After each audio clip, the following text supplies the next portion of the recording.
আসসালামু আলাইকুম। সবাই ভালো আছেন? ধন্যবাদ সবাইকে এখানে আজকে উপস্থিত হওয়ার জন্য এবং আমি খুব নিজেকে লাকি ভাবছি যে আপনাদের সবার মাঝখানে এখানে আজকে আসতে পেরেছি। আসলে এখানে আরেকটা মিটিং ছিল, ওখান থেকে যাওয়ার সময় শুনলাম এখানেও অনেকজন এসেছে। তো ভাবলাম আপনাদের সাথেও দেখা করে যাই, কারণ আমরা চাই আপনাদের মধ্যে থাকতে। আপনারা কি নিবেন আমাদের সবাইকে আপনাদের মধ্যে? আসলে বাবার ব্যাপারে আপনাদেরকে আমি আর কি বলবো, আপনাদের থেকেই আমি যখনই হেঁটে যাই অনেক গল্প শুনি।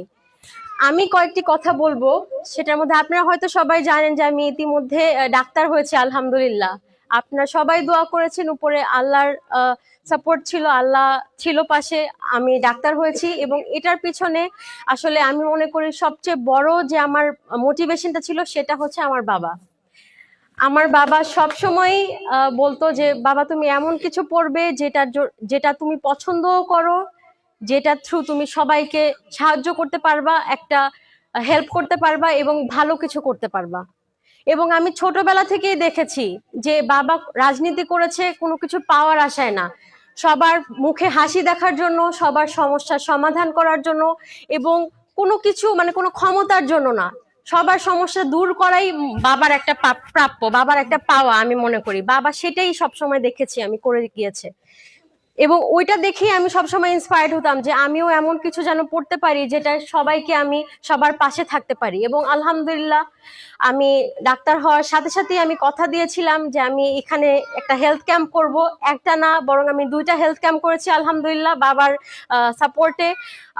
অনেক মানুষ এসেছিল, সবাইকে যে আমি হেল্প করতে পেরেছি, কিছু চিকিৎসার পরামর্শ দিতে পেরেছি, আমার সাথে একটা স্পেশালিস্ট টিমও ছিল। সেটাতে আমি মনে করি যে এটাই শুরু আমার যাত্রা। যেহেতু আলহামদুলিল্লাহ আমি ডাক্তার হতে পেরেছি, আমি আগে থেকেই বাবাকে বলতাম, বাবাও বলতো যে এখানে একটা হাসপাতাল করা আমাদের একটা বড় একটা ইচ্ছা। এবং 30% জায়গা কিন্তু রেজিস্টারও হয়েছে সিভিল সার্জনের নামে, আমি জানি না আপনারা জানেন নাকি।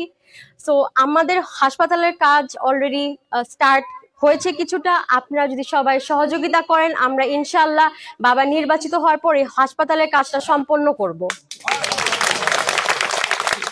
আমরা জানি, আমি কয়েকজনের থেকে শুনেছি যে এখানে মাতৃমৃত্যুর হারটা বেশি, গর্ভকালীন অনেক সমস্যা হয়। এখানে আমার অনেক মা বোনেরা আছে, তাদের গর্ভকালীন সময় যেন আমরা সমস্যাগুলো দূর করতে পারি এবং ওই সময় কোনো কমপ্লিকেশন যেন না হয়।